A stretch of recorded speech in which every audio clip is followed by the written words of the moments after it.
Glória a Deus, agradecer a Deus pelo convite feito pelos irmãos para nós estarmos falando a palavra de Deus nessa noite. Carta aos Hebreus, capítulo 1, primeiro versículo diz assim: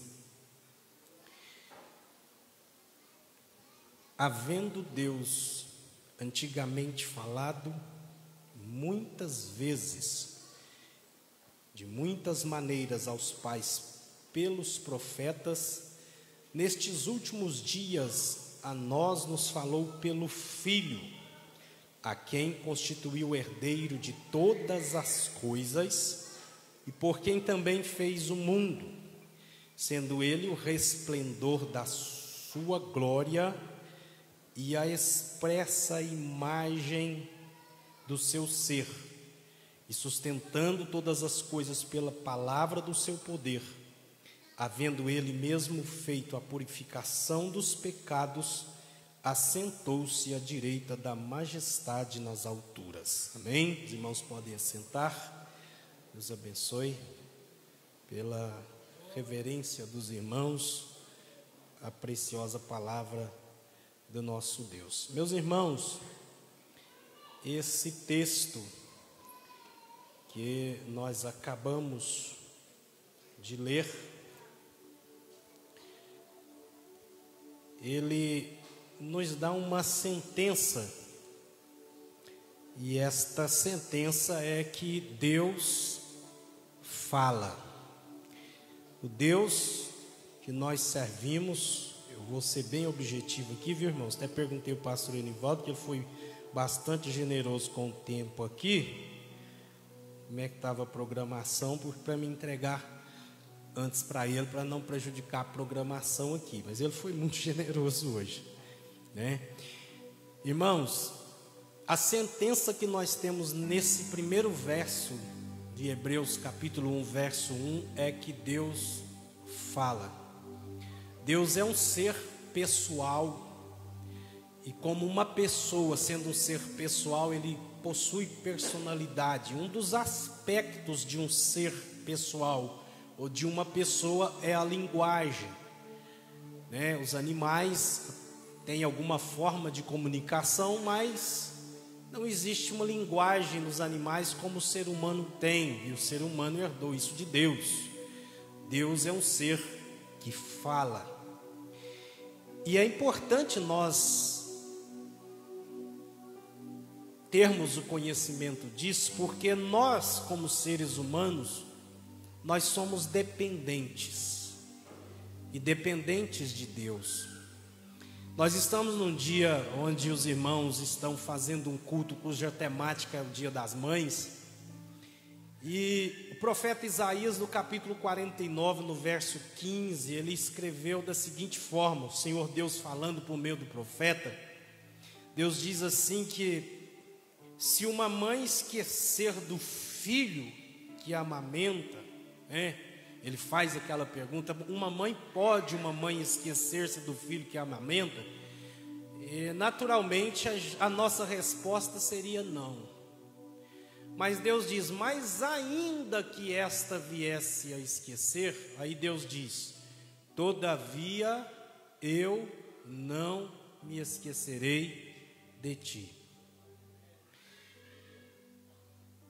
Se a gente pega uma criança, um bebê que nasce, recém-nascido, ele é totalmente dependente da sua mãe ou de alguém que cuide dele até que ele consiga viver de forma independente.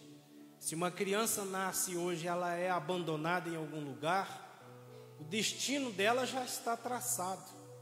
A sentença ela já tem, a morte na certa. Não é verdade, irmãos? Nenhuma criança consegue chegar à vida adulta sem o auxílio de alguém, o cuidado de alguém, proteção, carinho, cuidado. E a importância do que o escritor aos Hebreus diz aqui que Deus fala é que nós, assim como uma criança depende de uma mãe, depende de um responsável até chegar à idade onde ele tem uma independência para viver sozinho, seguir a sua vida, nós também somos dependentes de Deus. O problema da humanidade, a maior tragédia da humanidade, que se chama pecado, que arruinou a vida do homem. O pecado entrou no mundo justamente porque o homem quis agir independente de Deus. Deus havia dado uma ordem lá no Éden, os irmãos conhecem muito bem a história, dizendo para Adão: Adão, de todas as árvores do jardim vocês comerão livremente, mas no meio do jardim tinha uma árvore chamada árvore do conhecimento, cujo nome era árvore do conhecimento do bem e do mal. E Deus disse para Adão: Adão, dessa árvore vocês não vão comer, porque no dia em que dela comerdes, certamente morrereis. Deus não disse que ia matar o homem, Deus disse que a morte entraria, que o homem morreria. Infelizmente, Eva foi enganada pela serpente, que lançou dúvidas em relação à bondade de Deus, em relação à fidelidade de Deus, dizendo: olha, semeou dúvidas no coração e na mente de Eva, dizendo: olha, é assim que Deus diz, não comereis de todas as árvores do jardim. Deus falou isso para vocês, que Ele está escondendo algo de vocês, Ele não quer que vocês sejam como Ele, conhecedores do bem e do mal. Então ela semeia aquela dúvida, faz Eva duvidar da bondade de Deus, da fidelidade de Deus, da verdade de Deus, como se Deus estivesse escondendo algo deles. Ela toma daquele fruto, ela come, ela dá também ao seu marido, Adão também come, e isso arruinou a humanidade.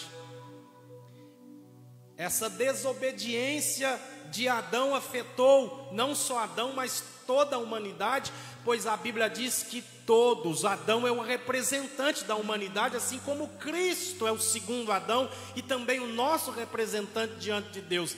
E a Bíblia diz que todos, por causa dessa desobediência, o pecado entrou no mundo e todos pecaram e destituídos estavam da glória de Deus. Então essa desobediência arruinou a humanidade e as consequências do pecado estão aí: morte, fome, miséria, o mal impera no mundo, as tragédias que acontecem. Mas Deus, na sua preciosa bondade, em toda a história humana, Ele nunca deixou de falar com o homem. No dia da queda, naquele mesmo dia, na viração do dia, Deus desceu no jardim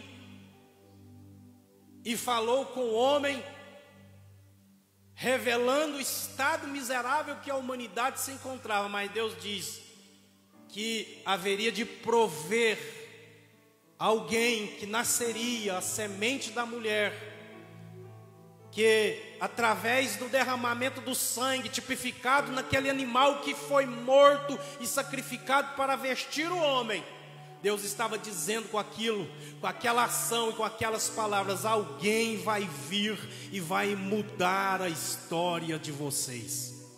Alguém virá, semente da mulher. Ele estava dizendo: vai nascer um homem, um homem. Vocês precisam de um homem. E vai nascer um homem um dia, e o sangue dele vai ser derramado, e a história de vocês será mudada. Louvado seja Deus. Em toda a história, Deus vai falar ao homem, Deus vai revelar, Deus se revela ao homem. Veja que no livro de Apocalipse, quando João tem aquela revelação, ele escreve, e o Senhor fala com a igreja dizendo: quem tem ouvidos para ouvir, ouça o que o Espírito diz à igreja. Deus continua falando à igreja, pois nós cremos num Deus único, um único Deus, mas essa unidade é uma unidade, existe uma pluralidade nessa divindade, pois é uma unidade composta de 3 pessoas distintas.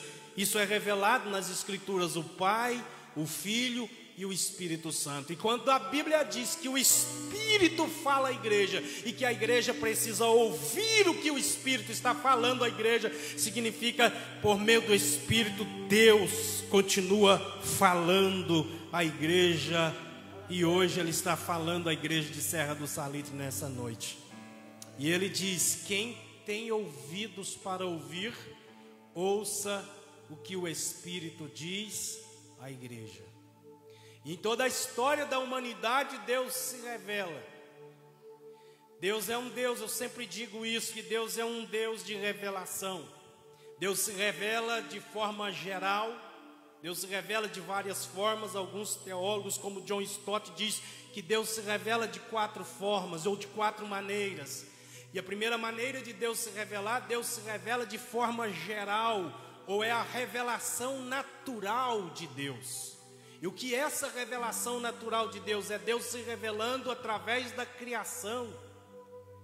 A Bíblia diz no Salmo 19, que é o textual, existem outros textos que falam dessa revelação natural de Deus, mas o Salmo 19 é um salmo clássico, é um clímax que fala dessa revelação natural de Deus, quando o salmista canta o seu hino. E nós estudamos hoje na escola dominical, na irmã Kézia, sobre o convite de Deus ao louvor, e o salmista ali canta dizendo que os céus proclamam a glória de Deus e o firmamento anuncia a obra das suas mãos.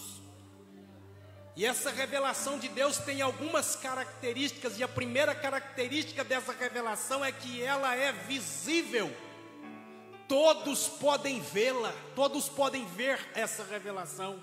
Os céus estão aí, a criação está aí, e através da criação Deus se mostra. Se existe a criação, logicamente, de forma lógica, nós temos que entender que existe um Criador. Como existiria a criação sem um Criador? E essa revelação não só é visível, mas ela é contínua. Todos os dias, porque no verso 2 o salmista, do Salmo 19, o salmista canta: um dia faz declaração a outro dia, um dia faz declaração a outro dia. Todos os dias, quando você levanta, os céus estão lá, o céu está lá, a lua está lá à noite, o sol está lá na manhã, na tarde, e isto é Deus se revelando que Ele é o Criador de todas as coisas. E Paulo, quando trabalha esse assunto, escrevendo aos Romanos, uma parte doutrinária dessa carta, ele diz que ninguém escapará do juízo de Deus naquele dia, dizendo que não teve a oportunidade de conhecê-lo, pois de forma natural, de forma geral, a criação está aí, a criação revela que existe um Criador. Mas esse Deus revelado por essa Bíblia que você carrega aí, um dos atributos desse Deus, e o que é um atributo são as características de Deus, aquelas características, aquilo que caracteriza esse ser. E esse Deus é gracioso. Então Ele não só se revela de forma geral ou natural na criação, mas Ele, sendo um Deus transcendente, que está além das coisas criadas, Ele também tem um aspecto da imanência de Deus. Ele está além, Ele transcende a criação, mas Ele também vem para próximo. É por isso que a Bíblia diz que Deus é Deus de longe, mas Deus também é Deus de perto. E Deus é tão grande, meus irmãos, que uma vez o povo de Israel batalhando, os inimigos do povo de Deus diz: não, nós perdemos a batalha, Israel venceu, nós perdemos porque o Deus deles é Deus dos montes, né? Por isso que eles venceram, vamos enfrentar eles no vale. Aí foram guerrear contra o povo de Deus no vale, perderam de novo. Quando Deus está com o crente, irmão, a vitória é certa. Quando Deus está com o crente, não tem derrota não, tem vitória certa. Aí perderam de novo no vale, tinha perdido no monte, falou: não tem jeito não, Deus de Israel, Deus deles é Deus dos montes e é Deus dos vales. o Deus dos montes, o Deus dos vales está aqui nessa noite para te dar vitória nesse lugar.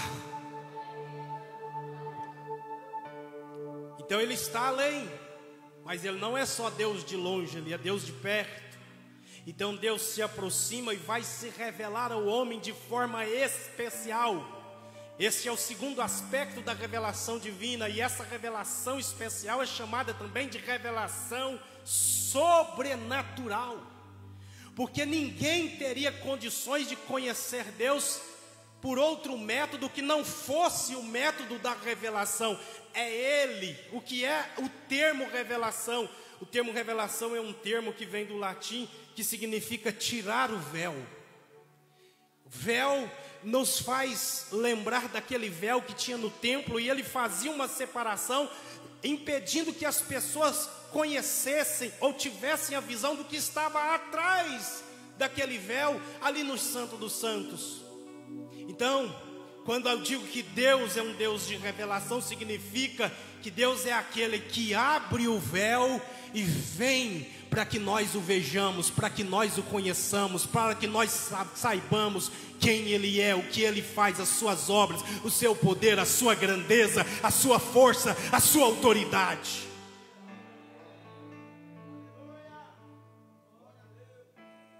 Então Deus se revela de forma especial, e essa revelação, enquanto a revelação geral ou natural de Deus é a criação, a revelação sobrenatural de Deus, nós temos ela na palavra. A Bíblia não é um livro como os demais livros. Existem muitas pessoas que quiseram ao longo da história desacreditar o livro, mas Pedro escreveu que o que está registrado nesses 66 livros da Bíblia não teve a sua origem no homem. É claro que foram homens que escreveram, cerca de 40 autores, por um espaço de tempo de cerca de 1600 anos, de Gênesis a Apocalipse. Mas homens santos, a Bíblia diz, falaram inspirados pelo Espírito Santo de Deus. Eles escreveram, mas não temos só a autoria humana desse livro. O que eles escreveram veio do céu, veio do alto. Eles eram porta-voz da mensagem daquilo que Deus falou para o homem. Então nós encontramos aqui nada mais, nada menos do que a vontade de Deus. Nós encontramos nesse livro uma revelação especial de Deus, onde nós temos a palavra escrita de Deus. Mas esse ser tão gracioso, ele ainda, essa revelação escrita de Deus, existe um outro aspecto dela, que ela foi gradual. Já imaginou, irmão, se Deus se revelasse tudo de uma só vez? Como que nós o entenderíamos?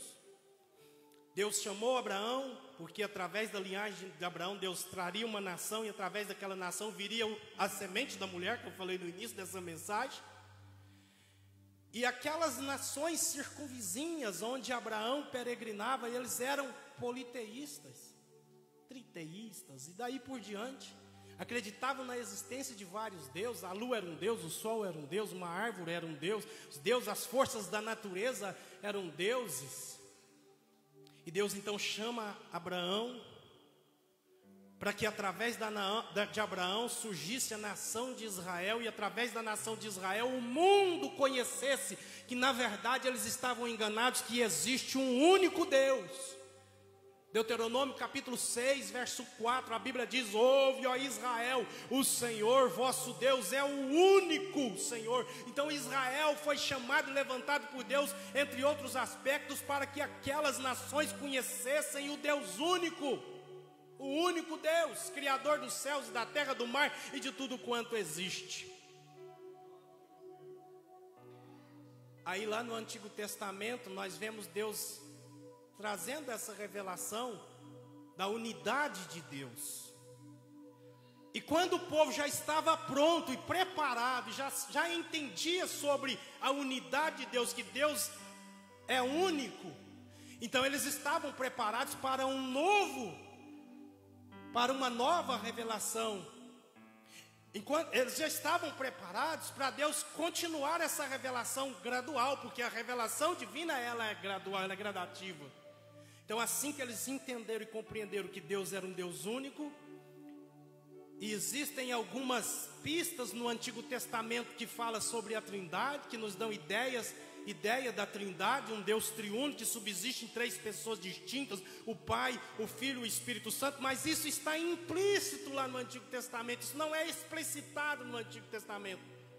Aí vem o Novo, o povo já está preparado, então aquilo que estava implícito no Antigo Testamento vai se tornar explícito no Novo Testamento. E o pastor Enivaldo falou sobre isso aqui domingo passado, quando Jesus foi batizado. Jesus está vindo para descer as águas, ser batizado por João no Rio Jordão. E quando Jesus é batizado, a Bíblia diz que o céu se abriu e ouviu-se uma voz do céu que dizia: o céu se abriu, o Espírito Santo desceu em forma corpórea de uma pomba sobre Jesus, e ouviu-se uma voz do céu que dizia: este é meu filho amado, em quem eu tenho prazer. E aí Deus vai revelando com mais clareza esse conceito de um Deus triúnico que subsiste em 3 pessoas, porque o povo já estava preparado agora para essa revelação divina. Aí nós temos a bênção apostólica, porque a graça de Jesus, o amor de Deus, a comunhão do Espírito Santo. Nós temos a fórmula batismal, nós batizamos em nome do Pai e do Filho e do Espírito Santo, porque o povo agora estava preparado para essa nova revelação de Deus. Mas a Bíblia diz que vindo, irmãos, a plenitude dos tempos. O que significa esse termo? O pastor Ezequias Soares diz em das suas obras que quando a Bíblia diz vindo a plenitude dos tempos, Deus está dizendo no tempo que Deus achou adequado. Jesus nasceu, Jesus veio a esse mundo, o verbo que se fez carne, a semente da mulher profetizada lá no Éden. Jesus veio no tempo exato que ele tinha de vir, o tempo que Deus achou adequado, pastor Davi. Nem antes e nem depois. Jesus veio no tempo que Deus determinou. E aí eu não vou entrar isso aqui em questões históricas, mas até mesmo na história a gente entende o Império Romano dominando o mundo, a influência do helenismo sobre o mundo, tudo isso contribuiu para que o Evangelho alcançasse mais pessoas. Então Jesus vem no tempo que Deus achou adequado. Isso nos mostra que o Deus, que nós dependemos dele, nós somos dependentes deles, nós não vamos conseguir ir muito longe se quisermos, como uma criança recém-nascida, viver de forma independente. Nós precisamos dele. Isso mostra que esse Deus é o Deus que controla a história da humanidade.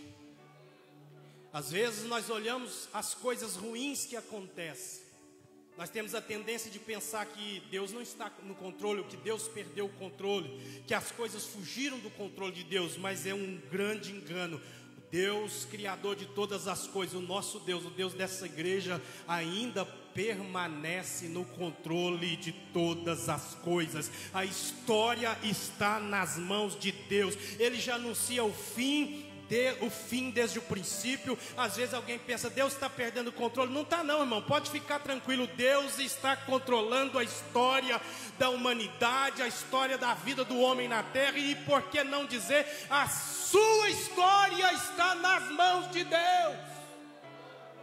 A sua história. Deus é um ser tão glorioso que Ele se preocupa com a sua história. Um dia Ele entrou na história da sua vida. É por isso que você levantou a sua mão. Você que vivia carregado de pecado, escravizado pelo pecado, e um dia você levantou suas mãos. O sangue de Jesus veio sobre a sua vida, te purificou, e hoje você está aqui cantando: livre estou, pela graça de Jesus. Você pode cantar: livre eu estou. E esse ser tão gracioso, ele vai se revelar de forma especial pela palavra, mas ele vai dizer aqui, o escritor aos Hebreus, que nestes últimos dias ele nos fala pelo Filho. Ele continua falando e nos fala pelo Filho, que é Deus falando por si mesmo, é o verbo que se fez carne e habitou entre nós. João disse isso, e nós vimos a sua glória, como a glória do unigênito do Pai. Então, todas as vezes que nós lemos a Bíblia, irmãos, precisamos ter em mente que a Bíblia, nós temos na Bíblia muitas narrativas, muitas histórias. A Bíblia é um livro que tem muitos gêneros literários na Bíblia, né? Nós temos profecia, nós temos sabedoria, nós temos literatura apocalíptica, nós temos história, nós temos lei, tem vários estilos literários na Bíblia. Mas quando nós lemos as histórias da Bíblia, a partir de Abraão, quando eu disse para os irmãos, e aqui eu vou caminhando para a conclusão da minha mensagem, a partir de Abraão, Deus vai mudar o conceito que as pessoas, o entendimento que as pessoas tinham da história. Eu disse para os irmãos que Deus está no controle da história, porque aquelas nações vizinhas, as quais Abraão vivia ali, eles acreditavam que a história ela era cíclica, né? Como às vezes nós poderíamos citar aqui as estações do ano, não tem verão, depois tem outono, é isso, depois primavera, depois tem o inverno, e vai assim por diante, né? Não sei se a ordem é exatamente essa que eu falei.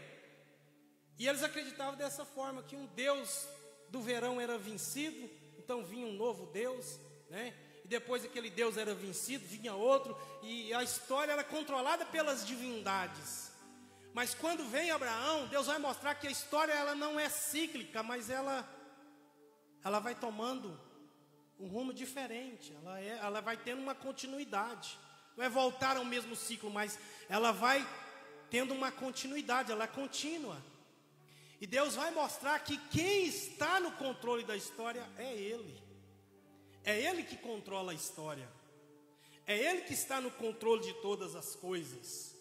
Louvado seja o precioso nome de nosso amado Senhor e Salvador Jesus Cristo.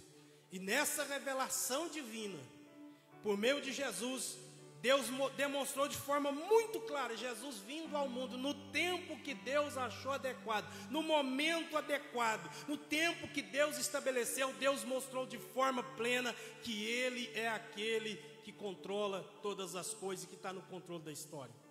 Então, quando nós lemos as narrativas bíblicas, como é que os judeus entendiam a história a partir de Abraão?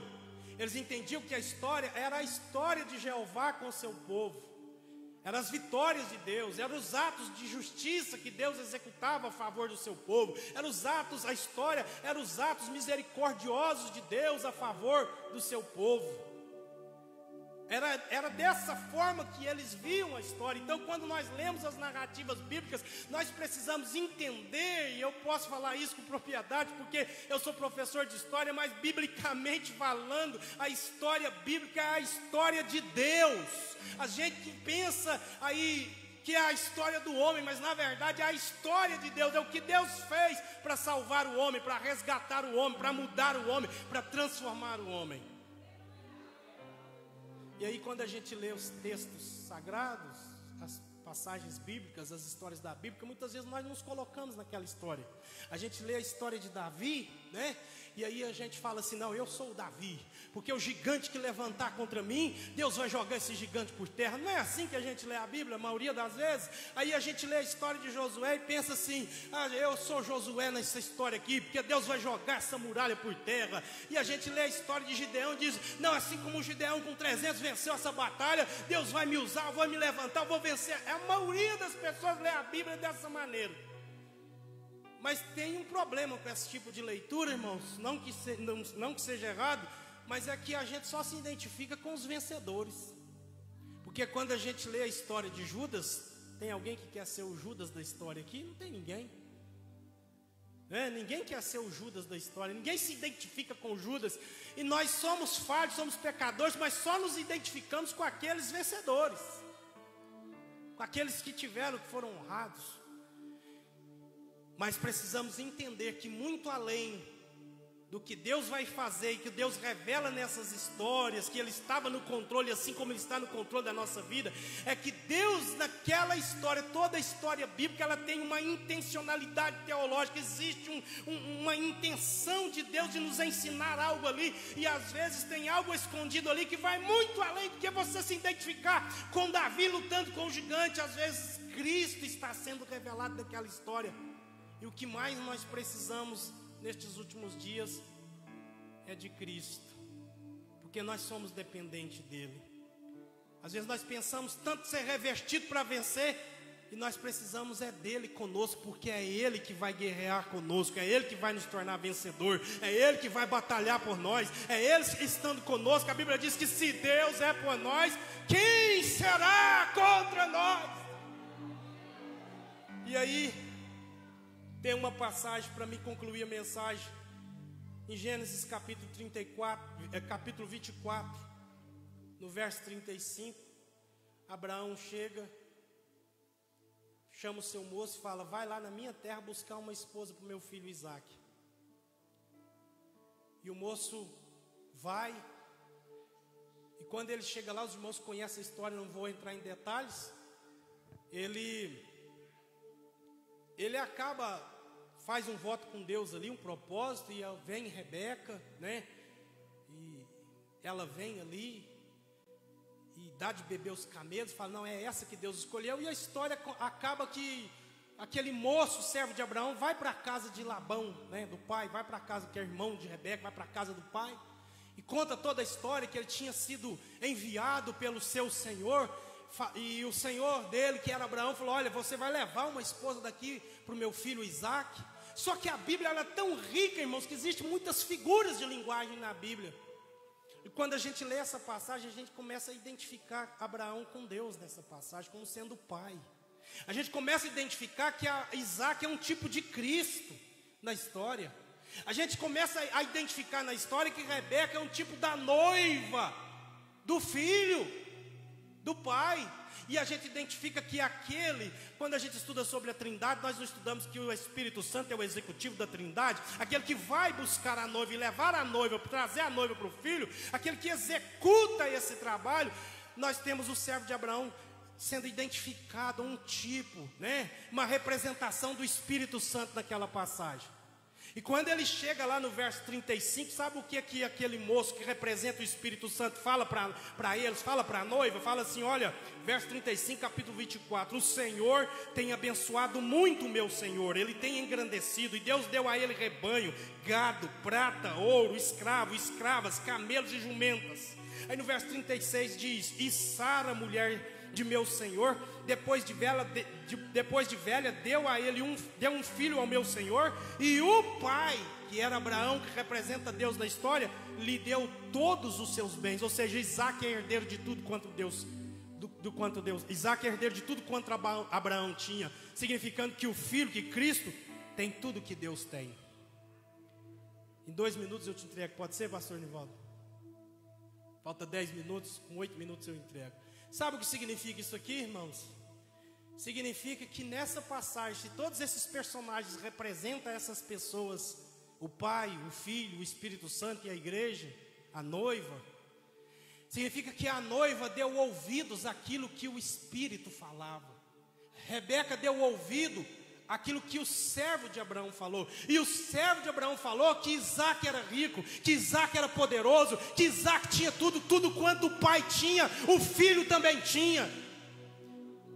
E Rebeca, ao dar ouvidos àquela palavra, Rebeca estava demonstrando através daquela ação de ir com ele se casar com Isaac, ela estava demonstrando que ela acreditava no que o servo do Senhor, no que o Espírito falava, e acreditava que ele tinha tudo e era capaz de cuidar dela, de proteger ela, de dar a ela uma vida feliz, de dar a ela uma vida abençoada. Ou seja, tudo que Rebeca precisava, Isaac tinha. Tudo que Rebeca precisava, Isaac era. Significa então que a igreja precisa dar ouvidos ao Espírito Santo, que continua falando, e o Espírito Santo continua falando que tudo que a igreja precisa, Jesus tem, Jesus é, Jesus pode. E se a igreja der ouvidos ao que o Espírito fala, tenha certeza, meu irmão, nós vamos nos entregar mais para Ele, ser mais dependente dEle, e Ele vai intervir na história da nossa vida